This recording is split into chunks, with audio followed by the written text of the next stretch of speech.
É muito agradável contracenar com homens bonitos. Ao longo de sua vida, Andy Dickinson nunca foi estranho ao amor.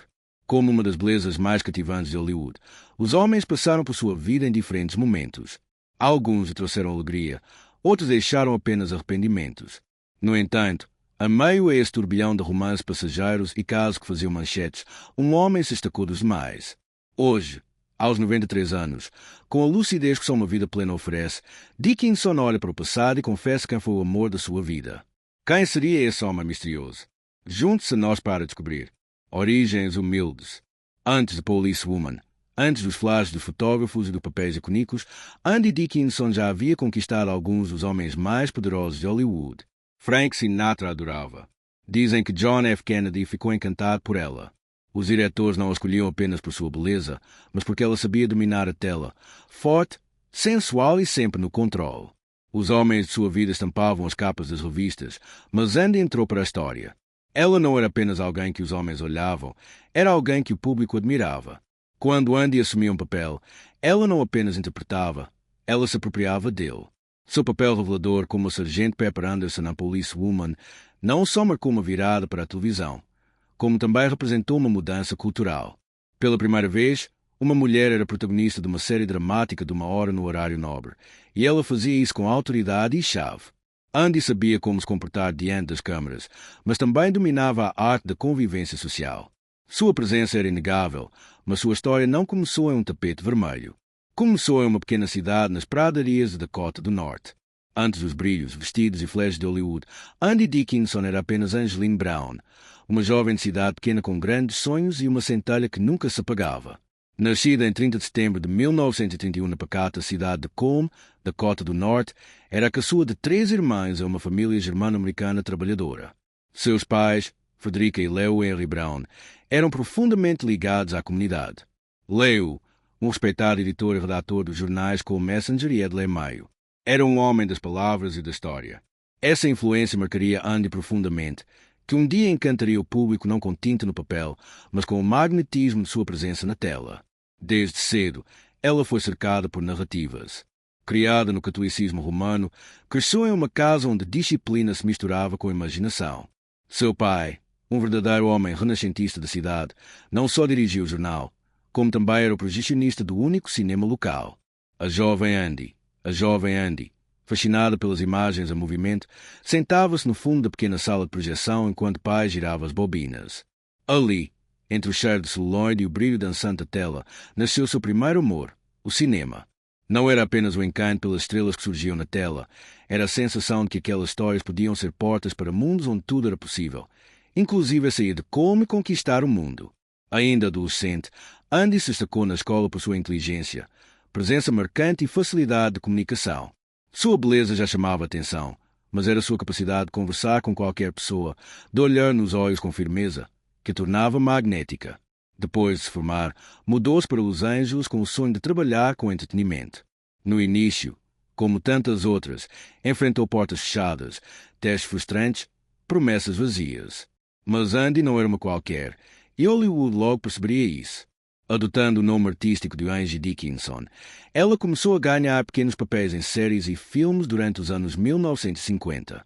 A transição de Angeline Brown para Angie Dickinson não foi apenas uma mudança de nome, foi a criação de um ícone.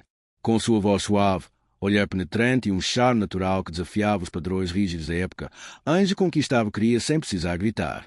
Era irresistível, e isso incluía os homens. Durante as décadas seguintes, Angie se envolveu com alguns dos maiores nomes do século. O cantor Frank Sinatra foi mais do que um affair. Eles tinham uma química inegável, uma paixão intermitente que atravessou anos. Sinatra a admirava, e ela, apesar de suas diferenças, sentia-se protegida ao lado dele.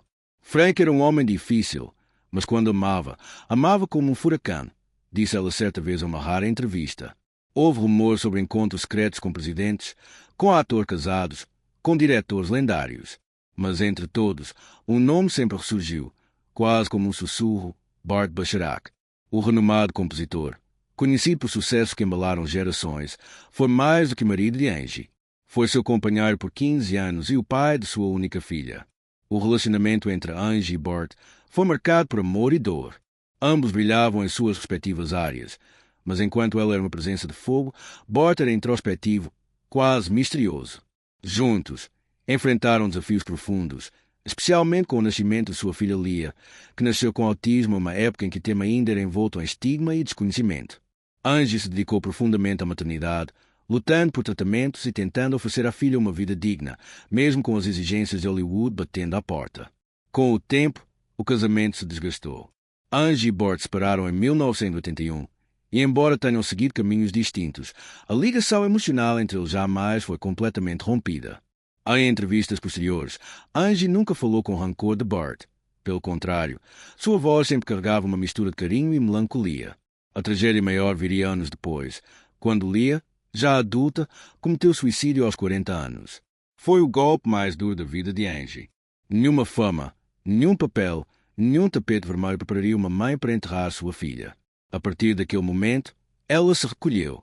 A atriz amorosa deu lugar a uma mulher silenciosa, discreta, mas ainda imensamente digna. Hoje, aos 93 anos, Angie vive longe dos holofotes. Recusou convites para autobiografias escandalosas e aparições públicas exageradas. Mas em raras entrevistas, quando lhe perguntam sobre sua vida amorosa, ela sorri com serenidade. Eu tive grandes homens, mas amei de verdade apenas um. E quando perguntam quem foi esse homem, ela não responde de imediato. Olha para o lado, como se estivesse ouvindo uma melodia distante. E então, com a voz embargada, sussurra: o amor da minha vida não foi quem o mundo esperava. Foi quem esteve comigo nas horas mais silenciosas. Será que ela fala de Sinatra, de Bacharach, ou de alguém cujo nome o público jamais conheceu? Talvez nunca saberemos. Porque Angie Dickinson é assim, um enigma envolto em brilho, uma mulher feita de silêncios poderosos e verdades não ditas. Durante as décadas de 1960 e 1970, Angie Dickinson reinava em Hollywood. Ela era a mulher que os homens desejavam e que as mulheres queriam ser. Linda, independente, carismática e diferente de muitas estrelas de sua geração, com uma inteligência afiada e uma sinceridade que desarmava entrevistadores e diretores. Mas com o sucesso vieram também os jogos de poder. Ela mesma admitiria, anos depois, que a indústria a testou constantemente. Os homens queriam que você fosse sensual, mas nunca mais esperto que eles. Era uma linha difícil de caminhar. Se você cruzasse, era descartada. Angie nunca teve medo de andar na beira dessa linha. E por isso, embora tenha tido papéis memoráveis, também viu projetos desaparecerem, portas fecharem misteriosamente, convites evaporarem do dia para a noite. Hollywood não sabia lidar com mulheres livres. E a Angie era livre, sexualmente, emocionalmente, financeiramente. Quando rejeitou o convite para posar nas revistas, diziam que ela se achava demais. Quando aparecia com homens poderosos em festas, diziam que dormia com todos. Quando escolheu ser mãe de uma menina com deficiência, disseram que sua carreira estava acabada. Ela ouviu tudo isso em silêncio e seguiu trabalhando, como se as palavras alheias fossem apenas vento. Em entrevistas tardias, Angie revelou que o que mais a magoou não foram os escândalos inventados, foram as amizades falsas. Hollywood é um jogo solitário. Você sobe acompanhada, mas cai sozinha. E quem fica são os poucos que enxergam sua alma. Frank Sinatra continuou presente em sua vida por décadas. Mesmo sem um relacionamento oficial, eles mantinham um laço invisível, feito de lembranças, promessas não cumpridas e telefonemas na madrugada. Angie uma vez confessou: Frank me ligava só para ouvir minha voz. Nunca perguntava se eu estava sozinha. Ele sabia. Com Bart Bacharach, o laço foi mais profundo e mais doloroso. Bart era um gênio musical, mas emocionalmente distante.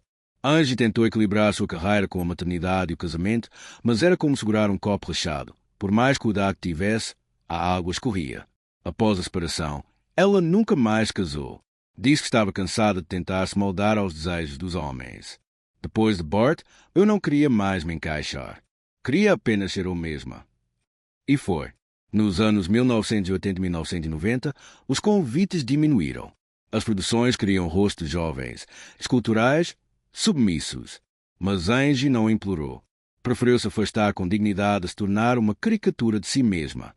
Passou a se dedicar à vida pessoal, à filha, às poucas amizades que sobreviveram à fama. Recusou reality shows. Recusou contar detalhes de relacionamentos famosos em troca de milhões. Minha vida é minha, não de vocês, disse um produtor de TV. Em 2007, Quando sua filha Lia cometeu suicídio após uma longa batalha com depressão e isolamento, Angie se afastou completamente. Quase desapareceu. Você sobrevive a um casamento fracassado. Você sobrevive a boatos, a traições. Mas enterrar um filho, não existe verbo para isso, confessou. Foi o ponto final de uma vida que já tinha tantas vírgulas. Aos 93 anos, Angie Dickinson vive em reclusão em sua casa na Califórnia. Recusa homenagens muito chamativas, mas, de tempos em tempos, manda cartas escritas à mão para antigos colegas. Ela lê todos os dias, ouve jazz e se recusa a ver seus próprios filmes. Eu vivi aquilo. Não preciso assistir. Prefiro lembrar do que senti quando a câmera desligava. Quando perguntada recentemente se teria feito algo diferente, Angie apenas sorriu e disse: Eu amei. E isso já valeu tudo. Desta vez, vamos mergulhar nos bastidores de Policewoman, a série que imortalizou Angie Dickinson como um símbolo de força feminina e que, nos bastidores, foi palco de embates intensos com o machismo na televisão dos anos 1970. Quando Policewoman estreou em 1974, a televisão americana ainda era dominada por heróis masculinos, detetives durões, xerifes invencíveis, militares impassíveis. Mulheres, quando apareciam, estavam lá para ser vítimas, amantes ou adereços sensuais. Angie Dickinson quebrou essa lógica. No papel da Sargento Pepper Anderson, ela era a protagonista absoluta. Uma policial competente, elegante e determinada, que enfrentava criminosos, corrompidos e até o próprio sistema. Mas o que o público via na tela era apenas uma fração da luta que acontecia por trás das câmaras.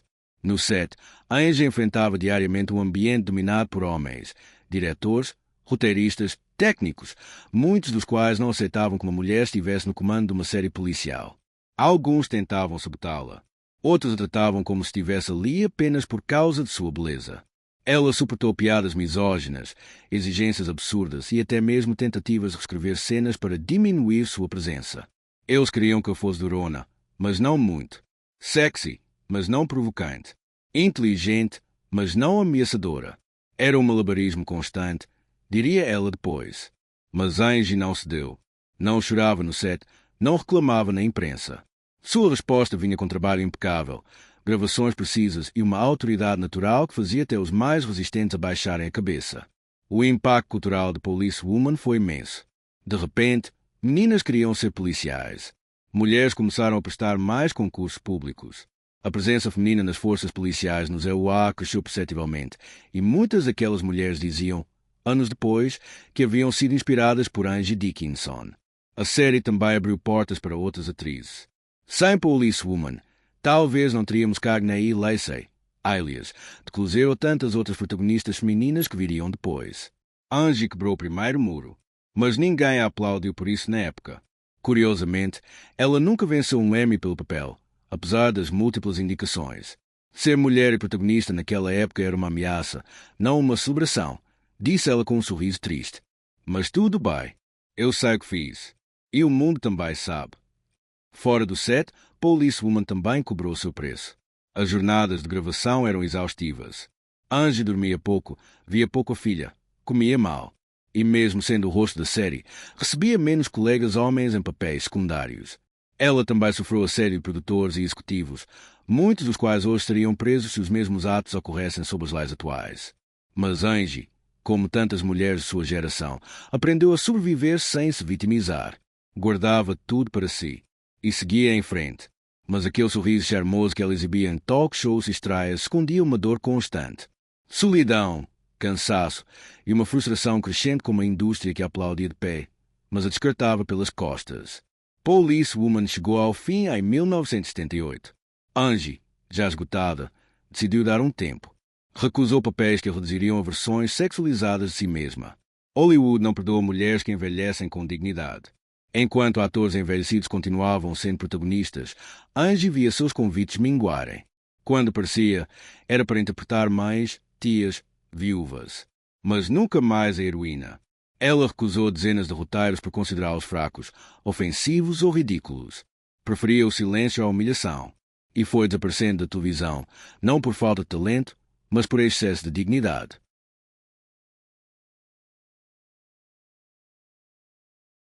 Hoje, mulheres protagonistas em séries policiais são comuns. Mas poucas sabem que foi Angie Dickinson quem abriu esse caminho. E pagou caro por isso. Ela raramente aparece em premiações. Diz que não sente falta. O mundo mudou, mas meu tempo passou. Agora é a vez delas. Só espero que saibam o que custou para chegarmos até aqui. Quando perguntam se sente orgulho, ela apenas responde: eu fiz o que precisava ser feito. Não por aplausos, mas porque era certo. Durante a terceira temporada de Policewoman, em 1976, Angie Dickinson estava atravessando um dos períodos mais difíceis de sua vida pessoal. As longas gravações, o desgaste emocional, o afastamento da filha e os crescentes conflitos com a produção faziam com que ela, muitas vezes, deixasse o ser em silêncio, diretamente para o carro, chorando no banco de trás. Em uma dessas noites, segundo uma assistente pessoal que trabalhou com ela por mais de 20 anos, Angie escreveu uma carta. Uma carta para Bart Bacharach. Eles já estavam separados, mas ainda havia resquícios de dor entre os dois. A carta nunca foi enviada. Ela foi guardada em uma gaveta, dobrada com cuidado, junto a uma fotografia antiga deles abraçados nos bastidores de um concerto beneficente. O conteúdo dessa carta foi mantido em segredo por décadas, até que, já idosa, Angie confidenciou a um jornalista próximo parte do que escreveu. Trechos dela foram finalmente revelados, com a permissão da própria atriz, em uma biografia não autorizada publicada discretamente nos anos 2000. E o que ela escreveu é de partir o coração. Querido Bart, às vezes me pergunto se você me conheceu de verdade ou só enxergava a imagem que criei para sobreviver. Eu fui forte, sim, fui firme, mas nunca fui invulnerável. Eu só aprendi a sorrir com as feridas abertas. A televisão me engoliu. O público me consome em episódios semanais, mas ninguém pergunta como eu durmo. Ninguém pergunta se eu estou com medo. Você foi a última pessoa que viu o meu lado frágil sem rir. Eu me tornei a mulher que todos admiram e que ninguém abraça. Eu queria te odiar, mas a verdade é que te guardo com ternura. Você foi uma casa que desabou, mas por algum tempo me protegeu da chuva. Se um dia quiser me ver sem as câmeras, estarei aqui. Sem maquiagem, sem luzes. Só eu. Esse trecho foi revelado como parte de um capítulo intitulado A Mulher que Só Amou Uma Vez. Ao saber da publicação, Angie não desmentiu. Também não confirmou. Apenas disse, em uma entrevista rarefeita e delicada ao New York Times: se Bart leu essa carta, eu duvido, mas talvez tenha sentido.